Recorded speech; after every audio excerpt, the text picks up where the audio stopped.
Maisha, I never noticed she was a man. I never knew. I believe that our education, like such as in South Africa and the Iraq, everywhere like such as.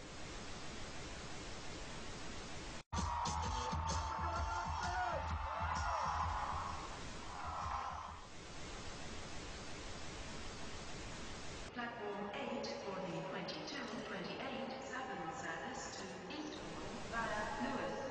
Please join the first 2. One option, placing a tracking microchip under a service member's skin. Former Special Operations Officer. And if you hear the shouting, it's a group of demonstrators who've come. 9/11 was an inside job.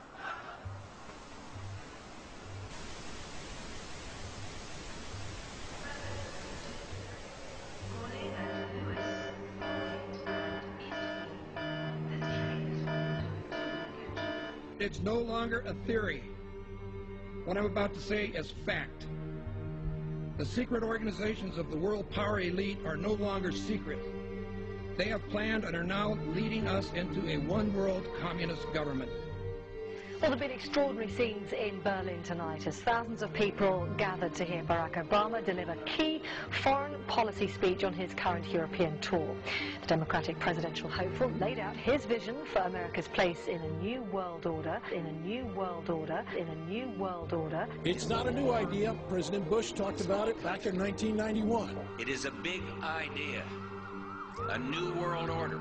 President Bush said, and it's a phrase that I often use myself, that we needed a new world order.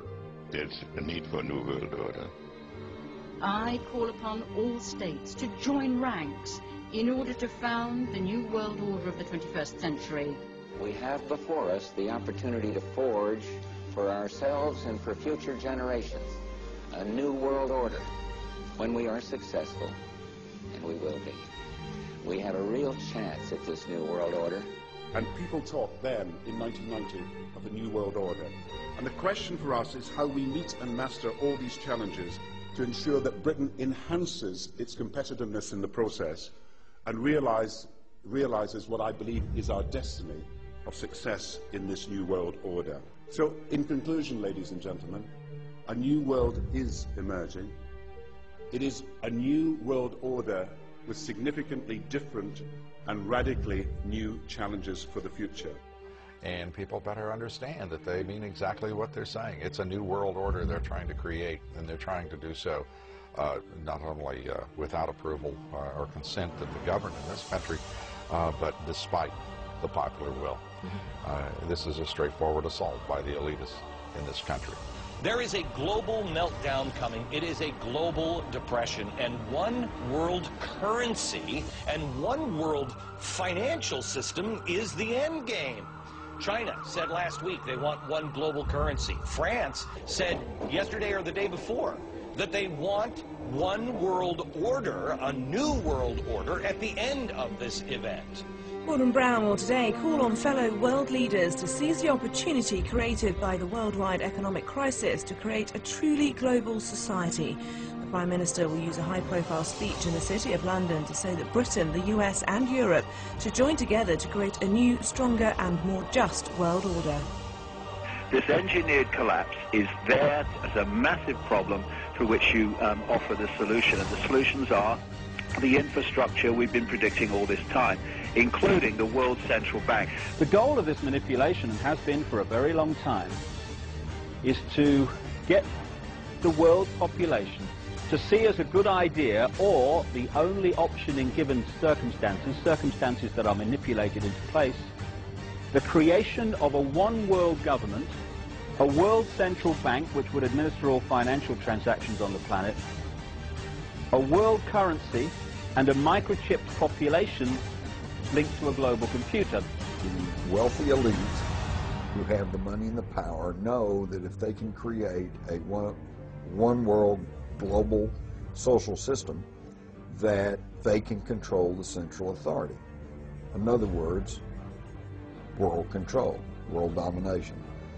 One of the oldest desires in the history of the world. There's a very, very clear-cut and easily identifiable system in place that puts all of these elements, from media control to government control to energy control, together into one apparatus working together effectively towards its final goal, which is, global control. Because of the compartmentalized pyramids that they've constructed within all these institutions of government and finance and corporations, the vast majority of people who are daily making contributions to push the world in this towards this Orwellian global state have no idea that they're doing that, because they don't know how their contributions fit in with everyone else's. Only the few at the top do.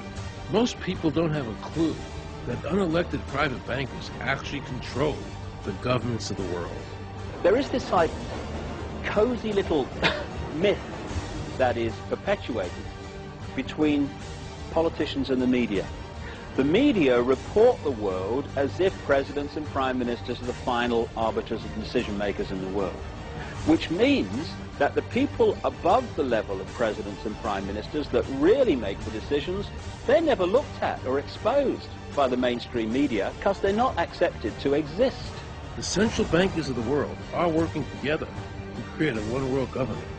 A global police state as sinister as anything George Orwell ever wrote about, where every person on the planet Earth will have an RFID chip implanted. It is the first implantable microchip for humans that has multiple security, financial, and healthcare applications. More than 100 law enforcement officials in Mexico are having microchips implanted in their arms. The chips allow a person to be scanned, sort of like a cereal box at the supermarket.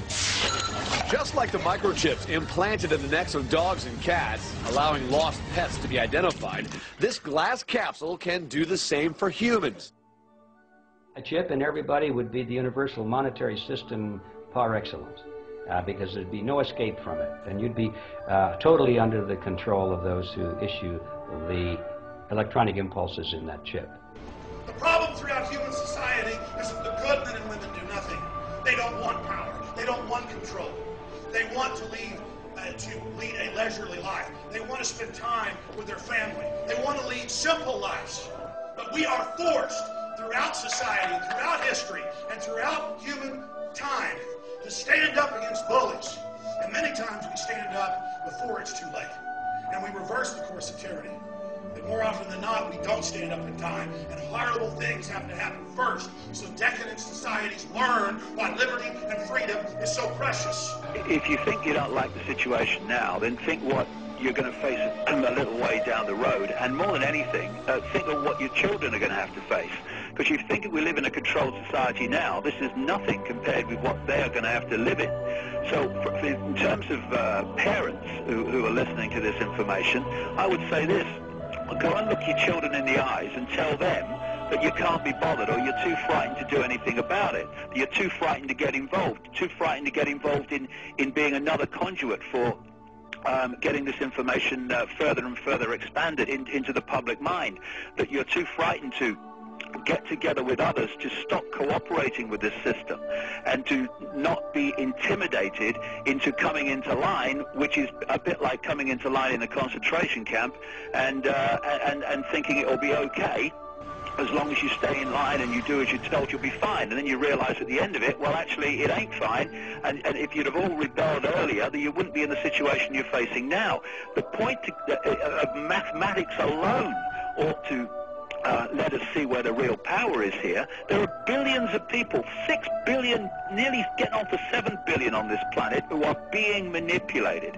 There are, in full knowledge of what they're doing, a relative handful of those who are doing the manipulating to the end that we're talking about. They think they've beaten us. They think that they're going to have their way with us. And I'm here to tell them they're not going to have their way with us. We are going to defeat them. You guys aren't going to be able to get away with your New World Order, sir. Talk about Bill. You know what New World Order is. You will never get a New World Order. Never. National sovereignty will prevail. The New World Order is going down, sir. You can laugh. Wake up, people.